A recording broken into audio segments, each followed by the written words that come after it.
자, 영화나 드라마를 보면요, 이런 대사들이 참 많이 들어볼 수 있습니다. 그리고 실제적으로 여러분들이 사회생활 할 때도 많이 듣게 되는 이야기입니다. 어떤 얘기냐면 직장 상사들이 이렇게 말합니다. 영화나 드라마에 나와서요, 이렇게 얘기하죠. 어떤 조직이건 제 직급 정도 되면요, 능력 있는 놈보다 말 잘 듣는 놈하고 일하고 싶게 되어 있습니다. 이렇게 대사를 치죠. 이런 얘기 들어보셨죠? 사회생활 할 때도 간접적으로 듣게 됩니다. 능력 있는 사람보다 어떤 사람이 필요하다고요? 말 잘 듣는 사람이 어느 정도 리더와 직급이 올라가면 그런 사람을 더 필요로 한다고 이야기들 합니다. 저도 교회 조직에 몸담고 있는 지 저 몇 년 됐게요. 교회라는 이 조직에 몸담고 녹을 먹은 지 14년 정도 됐습니다. 근데 제가 14년 동안 교회 안에서 결정권 있는 사람들의 행태를 뒤돌아보면서 사역을 잘하는 목회자보다 순종을 잘하는 목회자를 오래 함께 두고 싶어하는 그런 행태들을 많이 봤습니다. 저도 만약에 그러한 결정권자에 소속되어 있다면 그런 마음이 들 것 같다는 생각이 이 말씀을 준비하면서 들었어요. 그래, 사역을 잘하는 건 잠깐일 수 있습니다. 그런데 내 말을 잘 들어주고 나와 함께 호흡을 맞추고 이런 사람들이 더 중요하지 않을까라고 생각해 본 거죠. 본문의 말씀을 보니까요, 제가 방금 전에 얘기했던 것처럼 사회에 있는 사람들이, 교회에 있는 사람들이 왜 순종하는 사람을 원하는지 이해가 되는 거예요. 하나님의 마음을 보니까요. 하나님이 지금 뭐가 중요하다고요? 내가 왜 이렇게 했는지 그걸 중요하게 생각하는 게 아니라 내가 말한 걸 듣는지 안 듣는지를 지금 중요하게 생각한다는 거예요. 그러니까 이 말씀을 보면서 그래, 순종하는 사람들을 원할 수밖에 없구나라는 게 이해가 되는 거예요. 하나님이 우리를 그렇게 만드셨고 하나님이 우리에게 그것을 원하시기 때문인 거죠. 그래서 우리에게는 어떤 욕망이 있습니까? 끊어낼래야 끊어낼 수 없는 욕망이 하나가 있죠. 하나님처럼 되고 싶은 욕망이 우리에게 있습니다. 그 하나님이라는 존재를 우리가 거론하진 않지만 우리가 뭔가 다스리고 싶고 우리가 뭔가 리더가 되고 싶고 내가 최고가 되고 싶고 내가 뭔가를 결정에 영향을 줄 수 있는 사람이 되고 싶은 마음이 우리 안에 다 있습니다. 없다고 하는 사람들조차도 그 사람들에게 그러한 영향이 생기면 그것을 사용하게 되고 그것에 안주하게 되고 누리게 되고 원하게 됩니다. 그러한 욕망이 우리에게 있다는 겁니다. 이건 결국 말을 바꿔서 얘기하면 사실은 하나님처럼 되고 싶은 욕망이 우리에게 있다는 겁니다. 하나님이 그런 분이시니까요. 그리고 우리는 어떻게 지어진 사람이죠? 하나님의 형상대로 지어진 사람입니다. 그래서 우리에게 그런 욕망이 있을 수밖에 없고 존재하기 마련입니다.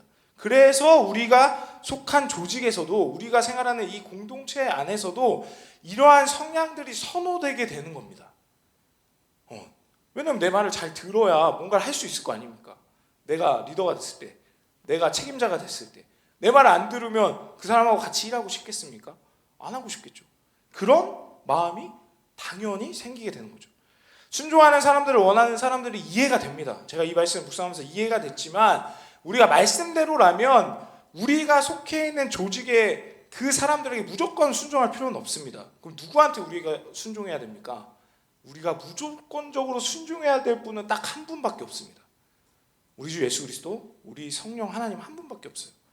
그런데 우리가 이것을 이해하는 것까지만 해야 되는데 우리도 잘 먹고 잘 살아야 되기 때문에 나도 거기까지 올라가야 되기 때문에 하나님 말씀 외에 사람들의 생각과 마음을 따르고 순종하고 복종하며 살아가는 것이죠.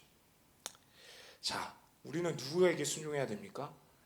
하나님께 순종해야 됩니다. 하나님의 말씀에 순종해야 됩니다. 분명히 하나님이 사람을 통해서 역사하시고 일하십니다. 그래서 사람이 나에게 무엇인가를 요구하고 나에게 무엇인가를 지시하고 명령할 때 고민해야 될 게 있습니다. 이것을 통해서 하나님이 지금 나에게 말씀하시는 게 맞는지 아닌지, 지금 내가 해야 될 일들이, 이 감당해야 될 일들이, 내가 맡아야 될 이 직분과 역할들이 하나님이 원하시는 게 맞는지 아니면 이 사람이 원하는 건지에 대해서 우리가 고민해야 된다는 겁니다. 그래서 하나님 앞에 기도해보고 물어보고 확실한 마음이 세워졌을 때 순종하며 나아가는 거죠. 그것은 사람에 대한 순종이 아닙니다. 누구에 대한 순종입니까? 내가 이미 하나님을 기억했고 생각했고 하나님 앞에 물어봤기 때문에 그 사람 앞에 겉으로는 그 사람에게 순종한다고 보일지라도 우리는 하나님의 말씀에 순종하는 사람일 수밖에 없습니다. 그렇게 결단하고 그렇게 나아갔다면요. 그러한 인생 될 수 있는 저와 여러분 되기를 주님의 이름으로 축복합니다. 하나님은 늘 자신의 자녀들에게 지금 순종을 요구하셨습니다. 여호수아에게는 어떤 순종을 요구했어요? 지금 재물을 취하라는 순종을 했어요. 사울에게는 어떠한 순종을 요구했죠? 재물 없애라는 순종을 요구했습니다. 사람마다 다 다른 겁니다. 현준이한테는 하나님이 이러한 순종을 요구하시고 저한테는 이러한 순종을 요구할 수 있다는 겁니다. 우리 둘에게 똑같은 순종을 요구할 때도 있지만 다른 순종을 요구할 때도 있습니다. 근데 그게 왜인지 궁금해할 필요 없어요. 하나님이 요구하셨고 말씀해 주셨다면 그것에 순종하는 우리의 마음이 중요하다는 겁니다. 그래서 하나님이 계시기 때문에, 하나님이 말씀하셨기 때문에 내가 이 길을 가야지, 나는 이렇게 살아야지, 이것을 감당해야지 하는 이 마음을 하나님이 보신다는 거죠.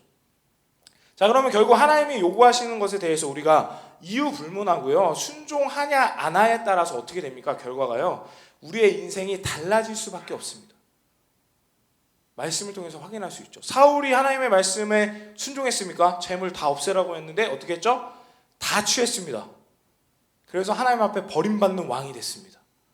근데 오늘 여호수아의 말씀 봅시다. 여호수아의 이 말씀대로, 여호수아가 우리가 읽은 말씀대로 재물 취했습니까? 아니면 다 없앴습니까? 우리가 아까 읽어봤는데요, 다 취했습니다. 재물 다 가져왔어요. 그랬더니 어떻게 됩니까? 여호수아를 통해서 이스라엘 백성들에게 가나안 땅을 계속해서 점령해 나가는 하나님의 은혜와 역사가 일어나게 됩니다. 그러니까 이유 불문하고 우리가 하나님의 말씀에 순종하지 않느냐, 순종하냐에 따라서 우리의 인생이, 우리의 결과가 바뀌어질 수밖에 없다는 겁니다.